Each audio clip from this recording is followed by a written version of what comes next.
This piece of fruit is not a living, innocent human being. It's fruit.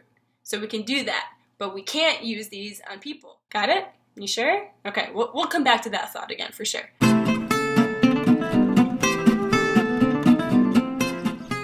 I just needed to make this video because I've had this thought stuck in my head and I can't get it out. Please excuse my kitchen. I just made dinner and I haven't had time to clean the dishes yet.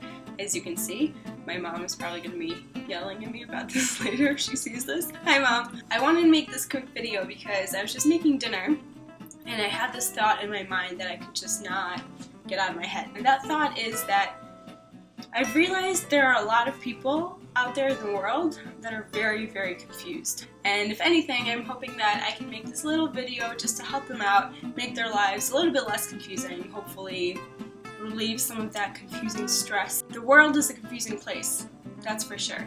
And there's lots of things that I get confused about all the time. Sometimes I wake up on a Monday and I think it's Friday, and it just, these things just happen. I get it. And that's why I'm here to hopefully help you out a little bit. Boo boo. I got you. What do you mean? The thing that people are confused about, particularly in Israel, is how to properly use certain kitchen utensils, referring to this little thing called a knife. Now, if you're not too familiar with Israel and what it's all about, or you haven't been keeping up with the media lately, not like they do a good job of telling you what's actually going on. And you see, basically, remember those confused people I brought up just a second ago? Well, since September of 2015, they have caused 105 stabbing attacks in Israel. 28 people were killed, 280 people were injured, but overall, within the past few months, since past September, there have been over 100 stabbing attacks on innocent Israeli civilians.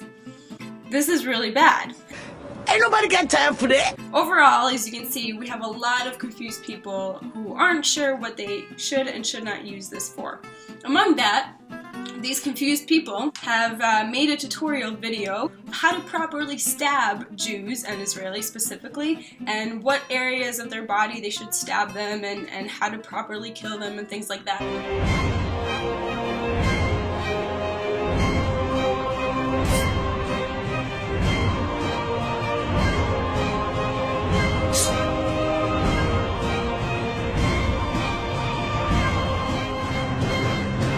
So in a way, this is my response video to that how to stab a Jew tutorial, and I'm going to do my own little tutorial here on how to properly use this lovely, lovely knife, and what you should and shouldn't do with it.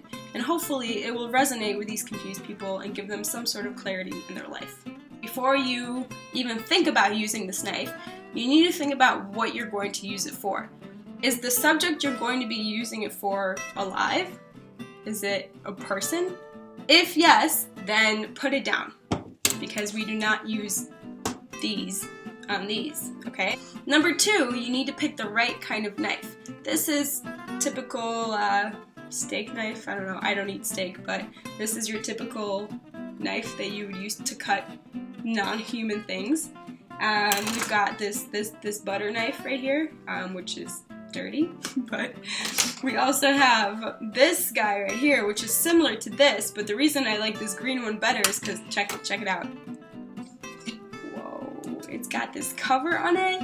For safety purposes, you definitely want a knife that's going to be covered. And last but not least, you have these guys, the big ones, the big daddies. Now, to be very, very careful when handling this. As you can tell, they also have this cover thing, and these ones are used also for cutting non-human things. So we're just gonna slide that back in there because we want to keep it safe. It's like a condom for a knife. So as you can see, we have options. And we can do some good things with these knives that don't include killing innocent people. So now that we've determined that we do not use knives on living people, and we have determined that we have options, we need to pick the right thing to use our knife for. I recommend fruits and vegetables because they're good for you. And luckily, I've got this lovely, lovely mango over here. Oh, it smells so good. And I'm going to show you how to properly use this knife. Again, not on humans, but on fruit. It's kind of like that movie, Finding Nemo, with the sharks. I am a nice shark, not a mindless eating machine. If I am to change this image, I must first change myself. Fish are friends. not food. I want you to kind of take in that mentality and think of it that way. Like, Jews are friends, not food. I will not use my knives to cut them. Instead, I will cut up fruit. Remember that one. So I have my cutting board, I have my mango, and I have my knife, whatever, just kidding. So I'm going to take the safety seal off, we're going to take the knife condom off, and we're just going to go ahead and put our mango like that, okay? So once again, this is a knife that I'm going to use on my fruit, not on a person.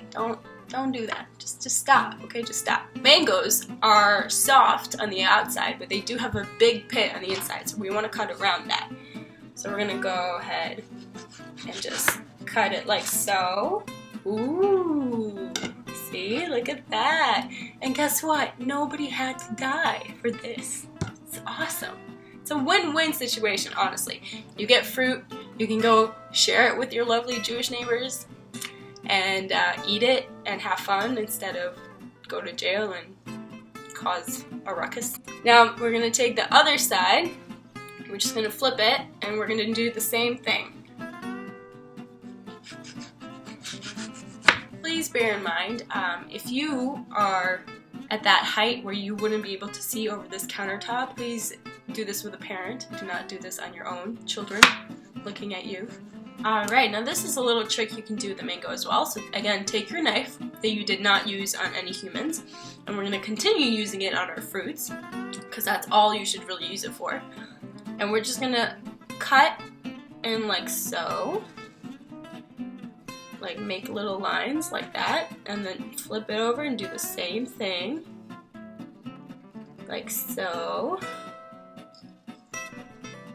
You see that? So it's like a little checkered board. And then we're going to take it and flip it out. Ooh, look at that. See that? That's pretty cool, yeah. I'm not a very impressive person, but if you need me to cut your mango, I'll do it. And look, nobody's dead, nobody's bleeding, nobody's hurt. Like I said, it's a win-win situation. Now we're going to do the same thing with this piece, where we're just going to cut a line in like that and do the same thing. And like so. And once again, we're using this knife on this piece of fruit because this piece of fruit is not a living, innocent human being. It's fruit.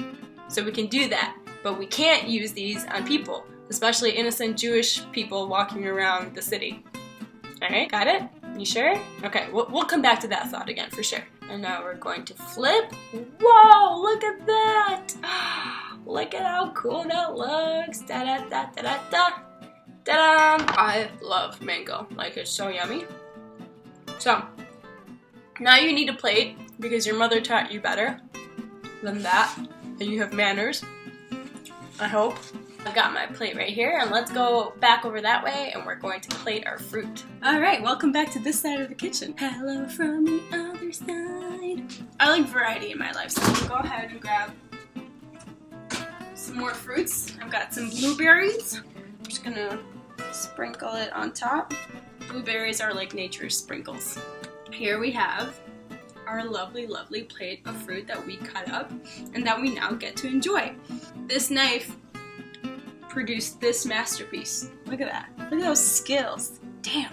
So I hope, if anything, this sweet but short tutorial helped you alleviate some of that confusion out of your life. So use your knives for good instead of evil, because you can produce beautiful plates of fruit like this, or you can be an idiot. And I'm going to go ahead and enjoy my fruit because I didn't kill anybody.